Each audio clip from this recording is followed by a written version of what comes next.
A good trick with his name is to say toy in the middle, dۆستۆیڤسکی. He was born in 1821 and grew up on the outskirts of Moscow. His family were comfortably off. His father was a successful doctor, though he happened to work at a charitable hospital that provided medical services for the very poor. The family had a house in the hospital complex, so the young Dۆstۆyevsky was from the very beginning powerfully exposed to experiences from which other children of his background were usually carefully sheltered. Like almost everyone in Tsarist Russia, his parents were devout Orthodox Christians, and Dostoevsky's own religious faith got deeper and stronger throughout his life. At the age of 12, he was sent away to school, first in Moscow and later in the capital, St. Petersburg. He got a good education, though as a child of the tiny professional middle class, he felt out of place among his more aristocratic classmates. While he was away at school, his father died, possibly murdered by his own serfs. After graduating, Dostoevsky worked as an engineer for a while. He started gambling and losing money, something that was to plague him all his life. In his late 20s, he became friends with a group of radical writers and intellectuals. He wasn't deeply involved, but when the government decided to crack down on dissent, Dostoevsky was rounded up too and sentenced to be shot by a firing squad. However, at the last moment, just when the soldiers were ready to fire, a message of reprieve arrived.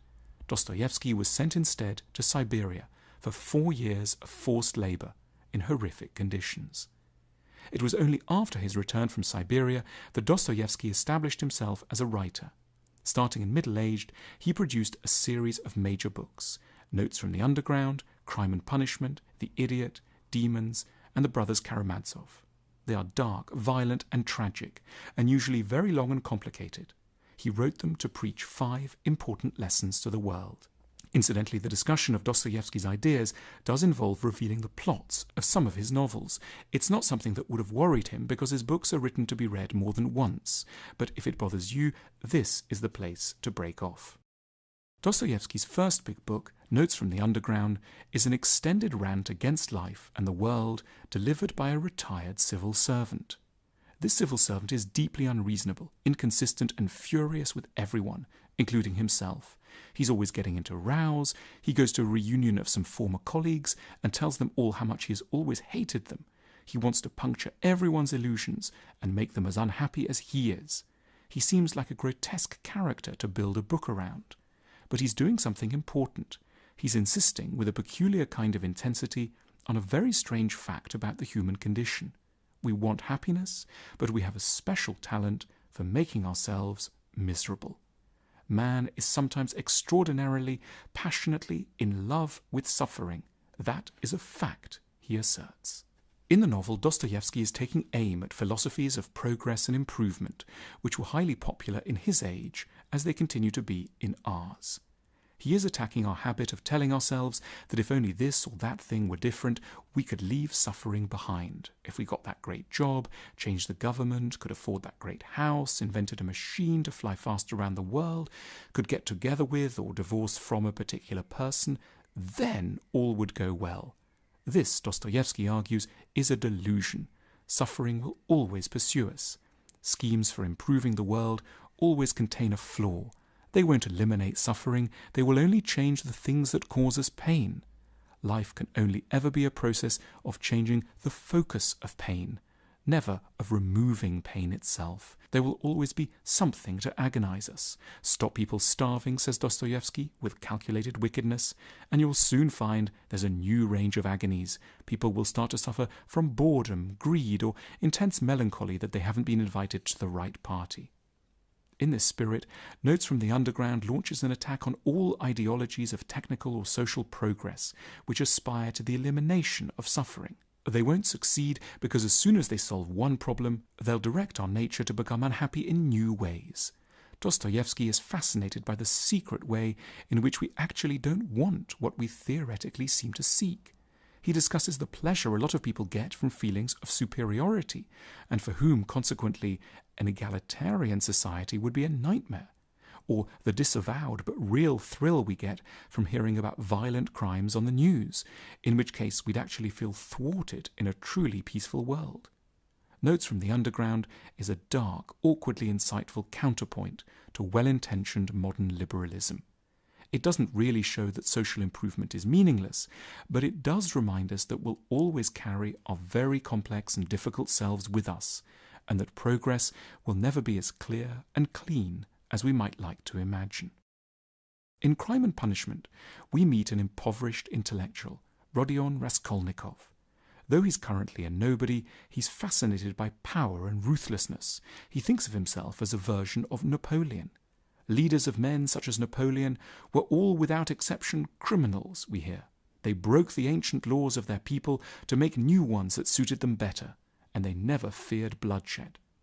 Raskolnikov is also desperate for money, and so, aristocratic superiority in mind, he decides to murder an old woman who's a small-time pawnbroker and moneylender, and to steal her cash.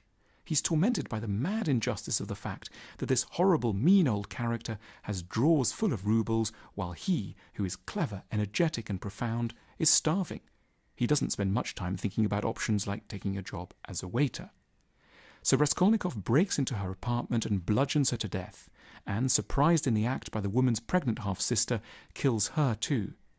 But it turns out he's nothing like the cold-blooded, rational hero of his own imagination. He is tormented by guilt and horror at what he has done. Eventually he turns himself over to the police in order to face the proper punishment for his crime. We're probably never going to do what Raskolnikov did, but we often share a troubling tendency with him. We think we know ourselves better than we actually do. Raskolnikov thinks he's ruthless. Actually, he's rather tender-hearted. He thinks he won't feel guilt, but he's overwhelmed by remorse. Part of our life's journey is to engage in the tricky task of disentangling ourselves from what we think we're like in order to discover our true nature. Raskolnikov is especially fascinating because of the direction this self-discovery takes. His striking realization is that he's actually a much nicer person than he takes himself to be. Whereas so many novelists delight in showing the sickly reality beneath a glamorous or enticing facade, Dostoevsky is embarked on a more curious but rewarding mission. He wants to reveal that beneath the so-called monster, there can very often be a far more interesting, tender-hearted character lurking, a nice but deluded, intelligent but frightened and panicked person. Sticking for the moment with Crime and Punishment, it's very significant the way Dostoevsky gets us to like his murderous hero. Raskolnikov is clearly an attractive person.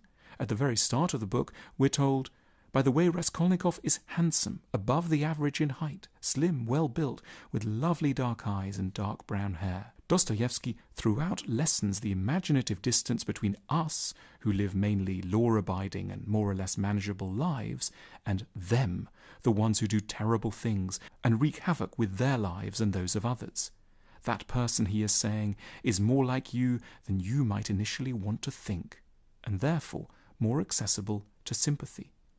The idea that you can be a good person, do something very bad, and still deserve some compassion sounds maybe slight and obvious until one has need of this kind of forgiveness in one's own life. This is where Dostoevsky wants to enter our inner conversation with ourselves and tell us all about his character Raskolnikov, a serious, thoughtful, good-looking man who did worse than we have and still can be compassionately understood, as we can and must all be. This is Dostoevsky's Christianity at work. No one is outside the circle of God's love and understanding. Dostoevsky's next great book, The Idiot, takes off from his near-death experience before the firing squad. In the novel, he recounts what that was like. 3 minutes before his expected death, he is able to see life clearly for the first time. He notices the gilded spire of a nearby church and how it glitters in the sun. He'd never before realized how entrancing a glint of sunlight could be. He is filled with an immense, deep love of the world. You might see a beggar and think how you would love to change places with them so as to be able to continue to breathe the air and feel the wind. Merely to exist seems, at that moment of final revelation, infinitely precious. And then the revised order comes, and it's not over at all. What would it be like to go through one's whole life in such a state of gratitude and generosity? You wouldn't share any of the normal attitudes. You'd love everyone equally. You'd be enchanted by the simplest things. You'd never feel angry or frightened. You would seem to other people to be a kind of idiot. Hence the title of Dostoevsky's book. It's an extreme version of a very interesting step. We're continually surrounded by things which could delight us if only we saw them in the right way, if only we could learn to appreciate them. Dostoevsky was desperate to communicate the value of existence before death would overtake him and us. In Dostoevsky's final great work, Brothers Karamazov, which came out when he was nearly 60, one of the central characters tells a long story within a story. It's called The Grand Inquisitor, and imagines that the greatest event looked forward to by Christian theology, the second coming of Christ, has in fact already happened. Jesus did come back several hundred years ago. He turned up in Spain during the highest period of power in the Catholic Church, the organization established, in theory at least, entirely in devotion to him. Christ is back to fulfill his teachings of forgiveness and universal love. But something rather odd happens. The most powerful religious leader, the Grand Inquisitor, has Jesus arrested and imprisoned. In the middle of the night, the Grand Inquisitor visits Christ in his cell and explains that he cannot allow him to do his work on earth because he is a threat to the stability of society.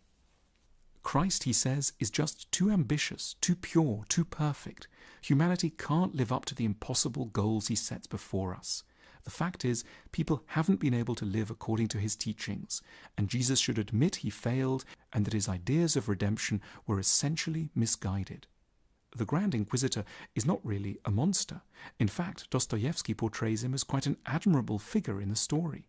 He is a guide to a crucial idea, that human beings cannot live in purity, cannot ever be just truly good, cannot live up to Christ's message, and that this is something we should reconcile ourselves to, with grace rather than fury or self-hatred. We have to accept a great deal of unreasonableness, folly, greed, selfishness, and short-sightedness as ineradicable parts of the human condition and plan accordingly. And it's not just a pessimistic thesis about politics or religion that we're being introduced to. The primary relevance of this thesis is as a commentary on our own lives. We won't sort them out. We won't stop being a bit mad and wayward. And we shouldn't torment ourselves with the dream that we could, if only we tried hard enough, become the perfect beings that idealistic philosophies like Christianity like to sketch all too readily. Dostoevsky died in 1881. He had a very hard life, but he succeeded in conveying an idea which perhaps he understood more clearly than anyone. In a world that's very keen on upbeat stories, we will always run up against our limitations as deeply flawed and profoundly muddled creatures.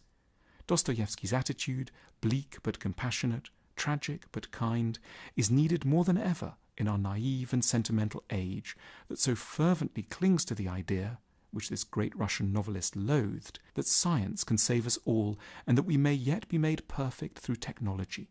Dostoevsky guides us to a more humane, darker truth, that, as the great sages have always known, life is and ever will be suffering, and yet that there is great redemption available in articulating this message in brilliant and moving, complex and subtle works of art.